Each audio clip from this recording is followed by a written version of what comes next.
Messieurs les cardinaux, très chers frères dans l'épiscopat, c'est la première fois depuis le début de mon pontificat que j'ai la joie de vous rencontrer tous ensemble. Je salue cordialement votre président, le cardinal André XXIII, et je remercie des paroles profondes qu'il m'a adressées en votre nom. Je salue aussi avec plaisir les vice-présidents, ainsi que le secrétaire général et ses collaborateurs. Je salue chaleureusement chacun de vous, mes frères dans l'épiscopat, qui êtes venus des 4 coins de France et d'outre-mer. J'inclus également Monseigneur François Garnier, archevêque de Cambrai, qui célèbre aujourd'hui à Valenciennes le millénaire de Notre-Dame du Saint-Cordon. Je me réjouis d'être parmi vous ce soir dans cet hémicycle Sainte Bernadette, qui est le lieu ordinaire de vos prières et vos rencontres, lieu où vous exposez vos soucis, vos espérances, et lieu de vos discussions, de vos réflexions. Cette salle est située à un endroit privilégié, près de la grotte et des basiliques mariales. Certes, les visites ad limina vous font rencontrer régulièrement le successeur de Pierre à Rome, mais ce moment que nous vivons nous est donné comme une grâce pour réaffirmer les liens étroits qui nous unissent dans le partage du même sacerdoce, directement issu de celui du Christ Rédempteur.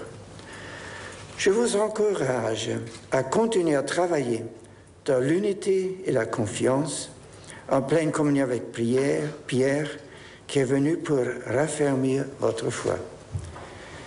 Bien nombreuses, vous l'avez dit en éminence, sont actuellement vos et nos préoccupations.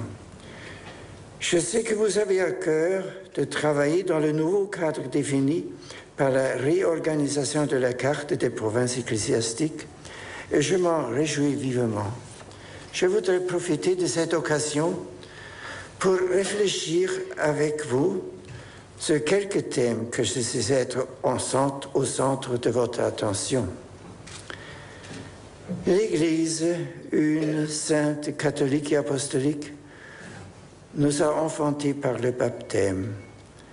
Elle vous a appelé à son service, vous lui avez donné votre vie, d'abord comme diacre et prêtre, puis comme évêque. Je vous exprime toute mon estime pour ce don de vos personnes.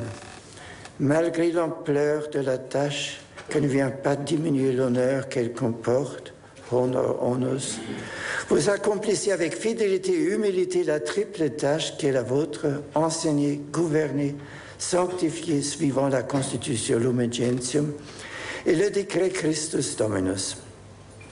Successeur des apôtres, vous représentez le Christ à la tête des diocèses qui vous ont été confiés et vous vous efforcez d'y réaliser le portrait de l'évêque tracé par saint Paul.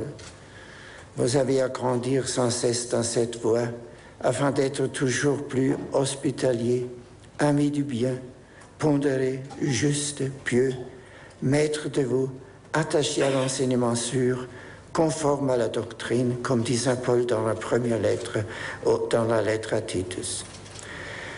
Le peuple chrétien doit vous considérer avec affection et respect.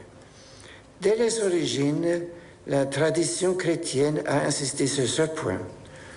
Tous ceux qui sont à Dieu et à Jésus-Christ, ceux-là sont avec l'évêque, disait saint Agnès d'Antioche, qui ajoutait encore: celui que le maître de maison envoie pour administrer sa maison, il faut que nous le recevions comme celui-là même qu'il a envoyé.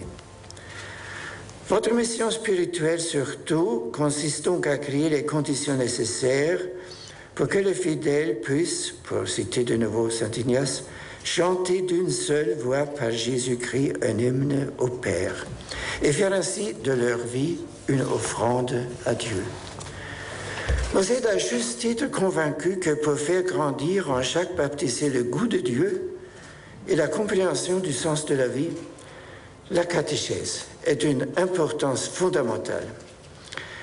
Les deux instruments principaux dont vous disposez, le catéchisme de l'Église catholique et le catéchisme des évêques de France, constituent de précieux atouts. Ils donnent de la foi catholique une synthèse harmonieuse et permettent d'annoncer l'Évangile dans une fidélité réelle à sa richesse. La catéchèse n'est pas d'abord affaire de méthode, mais de contenu. Comme l'indique son nom même, il s'agit d'une saisie organique, Katechen, de l'ensemble de la révélation chrétienne, apte à mettre à la disposition des intelligences et des cœurs la parole de celui qui a donné sa vie pour nous. De cette manière, la catéchèse fait retentir au cœur de chaque être humain un unique appel sans cesse renouvelé, « Suis-moi ».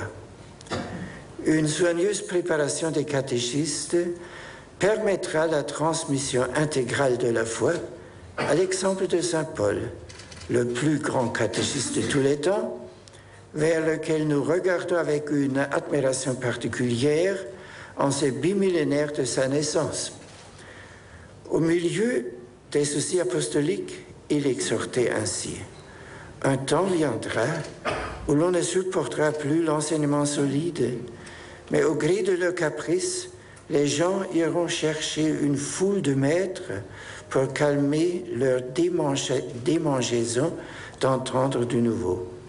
Ils refuseront d'entendre la vérité pour se tourner vers des récits mythologiques. » Conscient du grand réalisme de ces prévisions, avec humilité et persévérance, vous vous efforcez de correspondre à sa recommandation, proclame la parole, intervient à temps et à contre-temps, avec une grande patience, avec le souci d'instruire.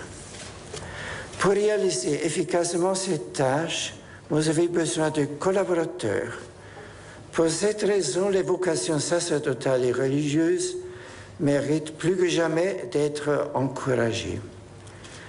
J'ai été informé des initiatives qui sont prises avec foi en ce domaine et je tiens à apporter tout mon soutien à ceux qui n'ont pas peur, tel le Christ, d'inviter jeunes ou moins jeunes à se mettre au service du Maître qui est là et qui appelle. Je voudrais remercier chaleureusement et encourager toutes les familles, toutes les paroisses, toutes les communautés chrétiennes et tous les mouvements d'église qui sont la bonne terre qui donne le bon fruit des vocations. Dans ce contexte, je ne veux pas omettre d'exprimer ma reconnaissance pour les innombrables prières de vrais disciples du Christ et de son Église. Il y a parmi eux des prêtres, des religieux, religieuses, des personnes âgées ou des malades, des prisonniers aussi, qui durant des décennies ont fait monter vers Dieu leurs supplications pour accomplir le commandement de Jésus. Priez donc le Maître de la moisson d'envoyer des ouvriers pour sa moisson. L'évêque et les communautés de fidèles doivent, pour ce qui les concerne, favoriser et accueillir les vocations sacerdotales et religieuses en s'appuyant sur la grâce que donne l'Esprit Saint pour opérer le discernement nécessaire. Oui, très chers frères dans l'épiscopat, continuez à appeler au sacerdoce et à la vie religieuse, tout comme Pierre a lancé ses filets sur l'ordre du Maître, alors qu'il avait passé la nuit à pêcher sans rien prendre. On ne dira jamais assez que le sacerdoce est indispensable à l'Église dans l'intérêt même du laïcat. Les prêtres sont un don de Dieu pour l'Église. Les prêtres ne peuvent déléguer leurs fonctions aux fidèles en ce qui concerne leur mission propre. Chers frères dans l'épiscopat, je vous invite à rester soucieux d'aider vos prêtres à vivre dans une union intime avec le Christ. Leur vie spirituelle est le fondement de leur vie apostolique. Vous les exhorterez avec douceur à la prière quotidienne et à la célébration digne des sacrements, surtout de l'Eucharistie et de la réconciliation, comme le faisait saint François de Sales pour ses prêtres. Tout prêtre doit pouvoir se sentir heureux de servir l'Église. À l'école du curé d'Ars, fils de votre terre et patron de tous les curés du monde, ne cessez pas de redire qu'un homme ne peut rien faire de plus grand que de donner aux fidèles le corps et le sang du Christ et de pardonner des péchés.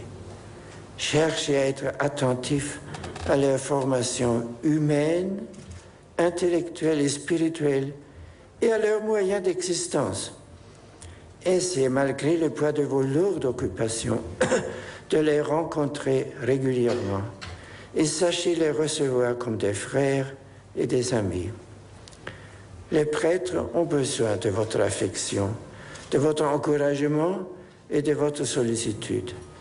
Soyez proches d'eux et ayez une attention particulière pour ceux qui sont en difficulté, malades ou âgés. N'oubliez pas qu'ils sont, comme le dit le Concile Vatican II, reprenant la superbe expression utilisée par saint Ignace d'Antioche aux Magnésiens, la couronne spirituelle de l'évêque. Le culte liturgique est l'expression suprême de la vie sacerdotale et épiscopale, comme aussi de l'enseignement catéchétique. Votre charge de sanctification du peuple des fidèles, chers frères, est indispensable à la croissance de l'Église. J'ai été amené à préciser dans le motu proprio Summorum Pontificum les conditions d'exercice de cette charge en ce qui concerne la possibilité d'utiliser aussi bien le missel du bienheureux Jean XXIII que celui du Pape Paul VI. Des fruits de ces nouvelles dispositions ont déjà vu le jour et j'espère que l'indispensable pacification des esprits est, grâce à Dieu, en train de se faire. Je mesure les difficultés qui sont les vôtres, mais je ne doute pas que vous puissiez parvenir en temps raisonnable à des solutions satisfaisantes pour tous, afin que la tunique sans couture du Christ ne se déchire pas davantage. Nul n'est de trop dans l'Église. Chacun, sans exception, doit pouvoir s'y sentir chez lui et jamais rejeté. Dieu qui aime tous les hommes et ne veut en perdre aucun, nous confie cette mission de pasteur en faisant de nous les bergers de ses brebis. Nous ne pouvons que lui rendre grâce de l'honneur et de la confiance qu'il nous fait. Efforçons-nous donc toujours d'être des services de l'unité. Quels sont les autres domaines qui requièrent une plus grande attention? Les réponses peuvent différer d'un diocèse à l'autre, mais il y a certainement un problème qui apparaît partout d'une urgence particulière, et c'est la situation de la famille. Nous savons que le couple et la famille affrontent aujourd'hui de vraies bourrasques. Les paroles de l'évangéliste à propos de la barque dans la tempête au milieu du lac peuvent s'appliquer à la famille. Les vagues se jetaient sur la barque, si bien que déjà elle se remplissait. Les facteurs qui ont amené cette crise sont bien connus. Je ne m'attarderai donc pas à les énumérer. Depuis plusieurs décennies, des lois ont relativisé en différents pays sa nature de cellule primordiale de la société. Souvent, elles cherchent plus à s'adapter aux mœurs et aux revendications de personnes et de groupes particuliers qu'à promouvoir le bien commun de la société.